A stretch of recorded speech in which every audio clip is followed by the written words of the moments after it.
Hola a todos, ¿qué tal? ¿Cómo están? Cuando se avecinan las fiestas navideñas, en las que regalos, encuentros y buenos deseos se multiplican, todos deseamos que nuestros sueños se conviertan en realidad. Ese mundo de los sueños nos lo muestra en su trabajo el artista colombiano Francisco Roca, quien inaugura este jueves 16 de diciembre una exposición en la Galería Maître Albert en pleno barrio latino de París.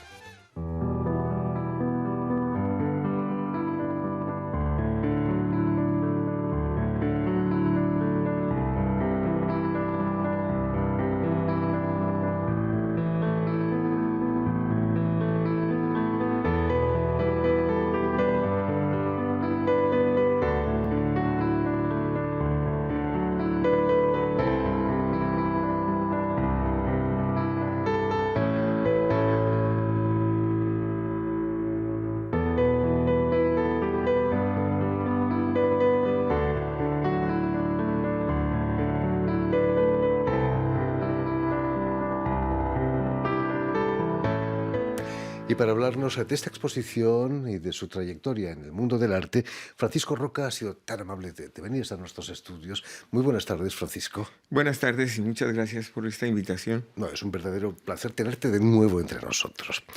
Permíteme que recuerde a nuestros oyentes que has nacido en Bogotá en 1946, si no me equivoco, Sí. y que desde muy joven el gusto por el dibujo te lleva a estudiar Bellas Artes, a pesar de que tu padre, me contabas, se oponía un poco a que estudiaras arte, ¿no? Es difícil, ¿no?, la vida de artista, sobre todo para los padres. Ah, sí, bueno, ellos quieren una carrera que asegure más el porvenir La y el estabilidad, sobre futuro, todo, la ¿no? estabilidad económica, sí. Pero es cierto que tus padres ya tenían algo de artista, eran amantes de la ópera y cantantes aficionados. Sí, mi papá tenía muy buena voz de tenor, mi mamá era soprano y por la cuestión del canto se conocieron.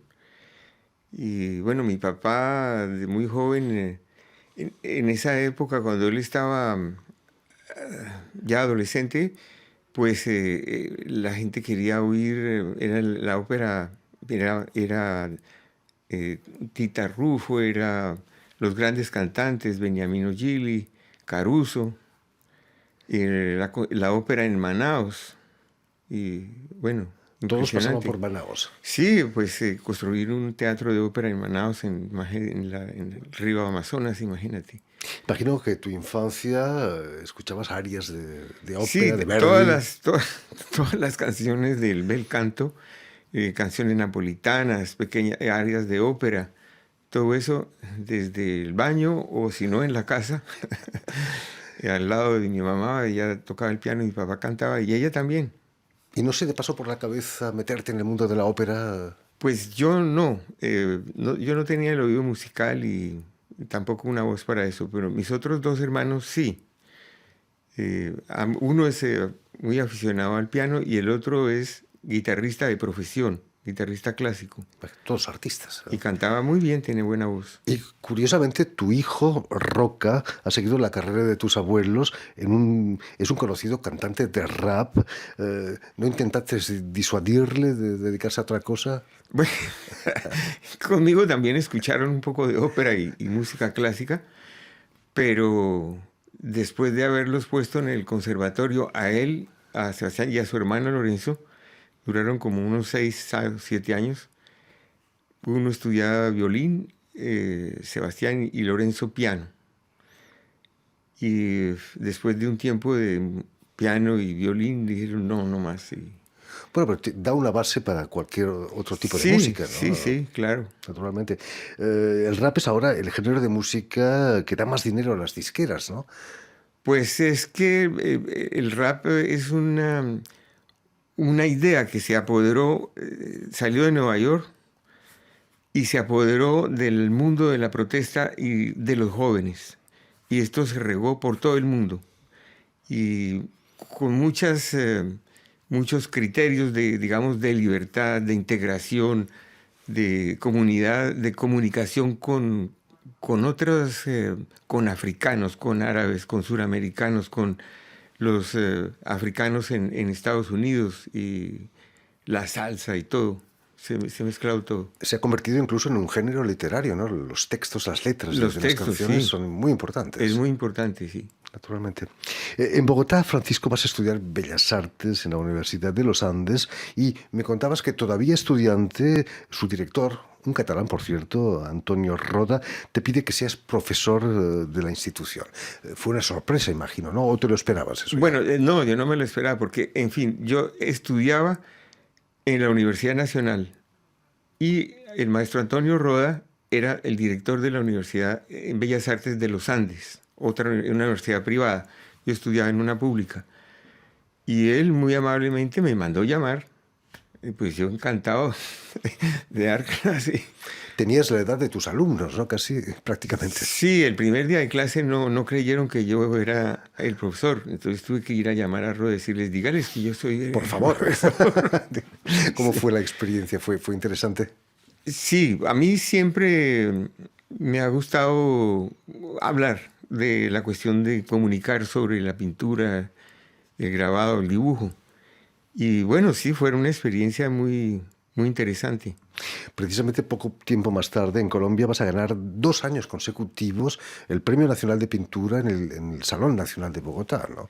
¿Cuál fue tu secreto? No, pues esto fue, yo no pensaba mandar al Salón Nacional y en última hora yo había mandado a marcar unos dibujos que tenía y me los entregaron 2 días antes de que se cerrara El plazo. el momento para entregar las obras. Entonces vi los dibujos, me gustaron y los llevé. Eran 3 dibujos, creo, ¿sí? Y entonces los mandé y yo quedé sorprendido, pues, porque me dieron un premio ahí en el Salón Nacional. Ese premio consistía en una beca de 2 años para venir a Francia y esos 2 años se han convertido en 50, ¿no? No, en realidad fue, no, esta beca, este primer premio consistía que yo me tenía que ir del país por lo menos 6 meses. Y entonces ¿Dónde me daban fuera? una suma de dinero y me tenía que ir. Pero yo antes de irme volví y mandé 2 dibujos al salón, otro que iba a venir. Y entonces ahí fue la Embajada de Francia que me dio un premio que era una beca para venir a Francia, hacer lo que yo quisiera. Todo lo que tú quisieras. Pues sí, yo no tenía necesidad de rendir estudiar en resultados escolares. Simplemente que viniera a conocer y a trabajar. Entonces me quedé en París y resolví entrar a un taller de grabado que era pues que era el taller de Hayter, que era un muy buen grabador y que ayudó mucho al grabado a grandes artistas, a Picasso, mucha gente. ¿Qué ha significado para ti el grabado? ¿Es una manera de guardar más obra, quizás? Pues en realidad a mí el grabado me ha gustado por la cuestión gráfica y por la facilidad de tener la misma imagen varias veces y que se puede difundir la obra. Eso siempre me ha gustado. Llegas aquí a Francia a principios de los 70. Se sentían todavía los ecos del mayo del 68. Había todavía adoquines por ahí tirados Bueno, en San en Michel. realidad yo llegué 72, sí, por supuesto. No, pues había un espíritu de libertad, la gente, bueno, había un aire hippie también que funcionaba y Me imagino que el Bogotá que tú habías dejado era mucho más conservador, ¿no? que el París de los 70. era conservador, pero la Universidad Nacional tenía una gran ventaja sobre las otras universidades porque era una universidad completamente abierta y prácticamente gratuita para todo colombiano que lograra entrar a esa universidad. Entonces, pues yo me eduqué en colegios privados, que iba del colegio a mi casa y de la casa al colegio, y gente que yo conociera de provincias muy poca, o algunos compañeros que estaban, que venían de provincia, pero eran muy pocos. Y entonces la Universidad Nacional fue descubrir a Colombia en realidad, porque era muy interesante todo la gente que venía de otras partes, de pueblos, de sitios de todas partes del país. recónditos. Aquí en Francia vas a caer también en plena crisis del petróleo. En el 73 la gasolina subió el doble, lo que causó inflación, desempleo. Me imagino para un joven artista como tú no debió ser fácil tampoco, ¿no? Pues no, porque la gente antes, y eso que al principio de esa primera crisis del petróleo, pues todavía había empleo. Y los desempleados en Francia eran muy pocos, era una tasa muy baja. Pero eso se fue prolongando y empezó un camino de restricciones, sobre todo por los amigos franceses que me contaban cómo era antes la cosa, que era pleno empleo, la gente de una solvencia impresionante pasaba por la calle, le gustaba algo y fácilmente lo podía comprar. Después empezó a haber restricciones económicas. Terribles, ¿no? Desde entonces has expuesto aquí en Francia, también en Colombia, has obtenido premios como en Monte Carlo, incluso en Bélgica, ¿no? Sí, sí. Bueno, esto es que aquí hay muchas posibilidades de exponer, ¿no? Han habido y siguen habiendo. Pues la prueba es que ahora tengo esta exposición.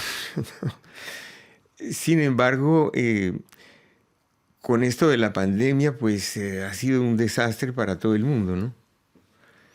Y bueno, pero ahora en este momento, desde hace un tiempo para acá, siento que la gente está aburrida de la máscara, ya se ha vacunado todo el mundo y bueno, ha habido ya una pérdida del miedo de esta enfermedad tan horrible y la gente quiere ver cosas, quiere ir, quiere volver a funcionar dentro de la sociedad porque se apartó. Hay hambre de exposiciones, ¿eh? Sí, de música, de exposiciones, de encuentros. Por supuesto. Y ahora vuelves precisamente a una galería en pleno barrio latino al que llegaste hace 50 años. ¿Qué ha cambiado en el barrio latino en estos 50 años? Desafortunadamente se han cerrado muchas galerías y se han convertido en ventas de relojes o comercios de otra ropa, de otra cosa, ¿no? Y es un pesar porque había una profusión de galerías y la gente iba a ver las galerías, ¿no? Entonces, pues hay menos. Bueno, quizás las cosas van a cambiar, hay que ser optimista.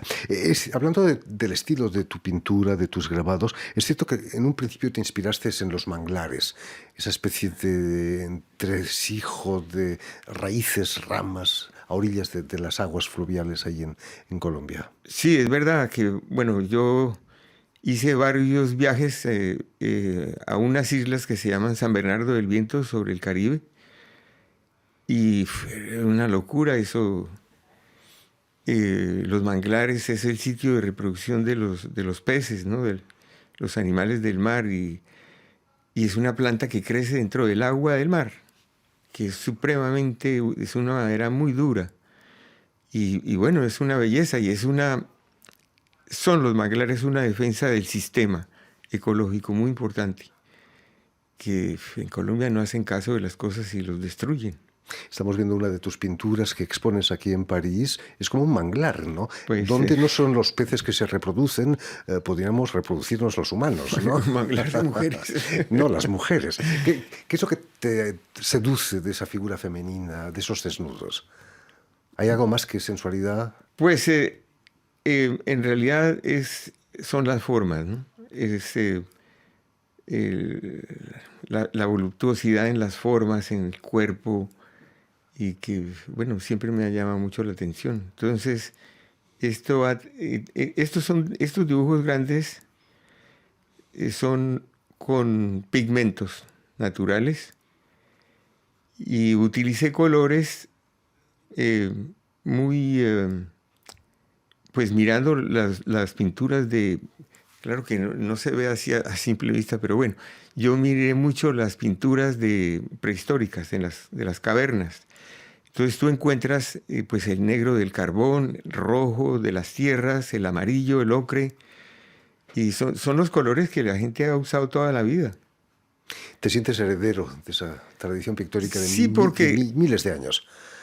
Es decir, en la rugosidad de las paredes de las cavernas, el hombre se ingenió para pintar dentro de aprovechando las texturas de la pared.